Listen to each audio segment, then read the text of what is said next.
नमस्कार। दादी की कहानी में आप सबका स्वागत है। आज हम भूतों की दुनिया के बारे में बात करेंगे कि भूत वास्तव में होते हैं या हमारे मन का भ्रम है या हमारा डर है। किसी खंडहर में अंधेरा और फिर अचानक कोई टक टक की आवाज़, ऐसी परिस्थितियों में डर लगने लगता है। बदन में झुरझुरी सी होती है, लेकिन यह डर आता कहाँ से है? डर या भय, इसका सामना हर इंसान करता है। क्या वाकई कोई चीज़ हमें डराना चाहती है या फिर मस्तिष्क भ्रम पैदा कर हमें असुरक्षित महसूस कराता है?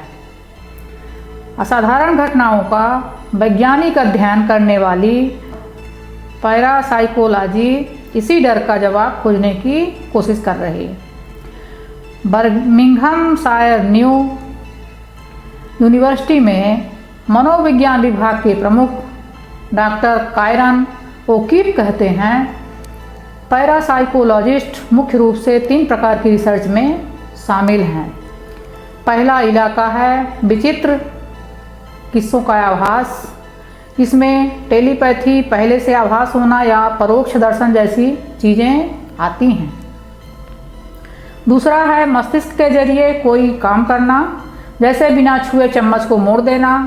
तीसरा है मृत्यु के बाद का संवाद, जैसे भूत प्रेत या आत्माओं से संवाद। असाधारण घटनाक्रम से जुड़े मनोविज्ञान को समझने के लिए वैज्ञानिक न्यूरोसाइंस की भी मदद ले रहे हैं। असामान्य परिस्थितियों में कई बार हमारी आँखें अलग ढंग से व्यवहार करती हैं। कम रोशनी में आँखों की रेटिनल रॉड कोशिकाएं सक्रिय हो जाती हैं और हल्का मुड़ा हुआ सा नज़ारा दिखाती हैं। डॉक्टर ओकीफ के मुताबिक आँख की पुतली को बेहद कोने में पहुंचाकर अगर हम आखिरी छोर से कोई मूवमेंट देखें तो बहुत साफ नहीं दिखता है, डिटेल भी नज़र नहीं आती है, सिर्फ काला और सफ़ेद ही दिखता है। इसका मतलब साफ है कि ये कोशिकाएं रंग नहीं देख पा रही हैं। हो सकता है कि ऐसी परिस्थितियों में हमारा मस्तिष्क सूचना के अभाव को भरने की कोशिश करता हो। दिमाग उस सूचना को किसी तार्किक जानकारी में बदलने की कोशिश करता है। हमें ऐसा लगने लगता है जैसे हमने कुछ विचित्र देखा है। तर्क के आधार पर हमें लगता है शायद कोई भूत है। ऐसे भले ही कुछ पलों के लिए होता हो, लेकिन इसके बाद इंसान के भीतर हलचल शुरू हो जाती है। सांस तेज चलने लगती है, धड़कन तेज हो जाती है, शरीर बेहद चौकन्ना हो जाता है। कुछ लोगों को बहुत ज़्यादा डर लगता है और कुछ को बहुत कम। वैज्ञानिक इसके लिए मस्तिष्क में मौजूद न्यूरोट्रांसमीटरों को जिम्मेदार ठहराते हैं। वैज्ञानिकों के मुताबिक जिस तरह हर व्यक्ति में भावनाओं का स्तर अलग अलग होता है, वैसा ही डर के मामले में भी होता है।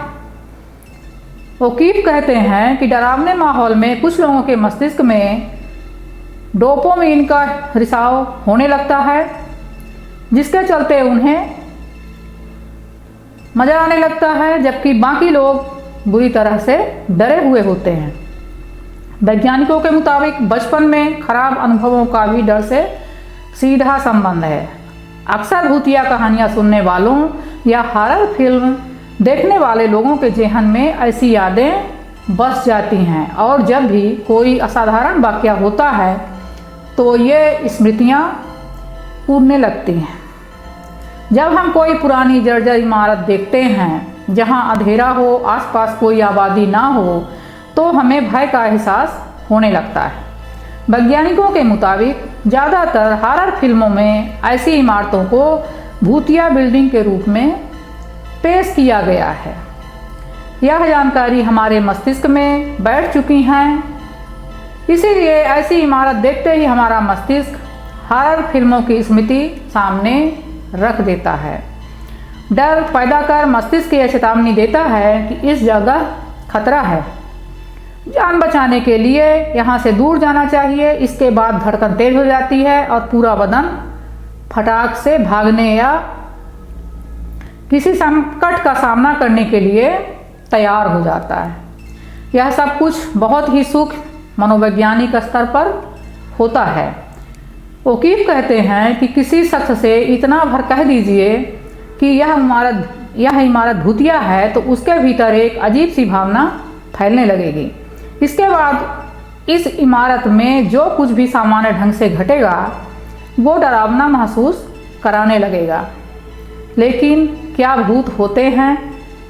इसके जवाब में ओकीफ कहते हैं, कल्पना और भूतों पर विश्वास या विचित्र परिस्थितियाँ, इनके संयोग से ऐसा आभास होता है कि जैसे हमारे अलावा भी कोई और है, जबकि असल में कोई और होता ही नहीं है। लेकिन किसी चीज़ को बिना छुए उसमें हलचल कर देना या फिर पूर्वाभास व टेलीपैथी जैसे वाक़ये अब भी विज्ञान जगत को हैरान कर रहे हैं।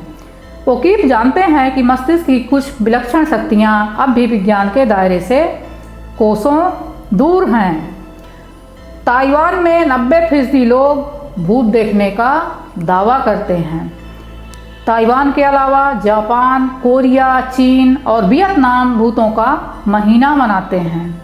इनमें एक खास दिन प्रेत दिवस के तौर पर भी मनाया जाता है। इस दिन के बारे में ये मान्यता है कि घोस्ट डे पर आत्माएं धरती पर मुक्त रूप से विचरण करती हैं। धन्यवाद।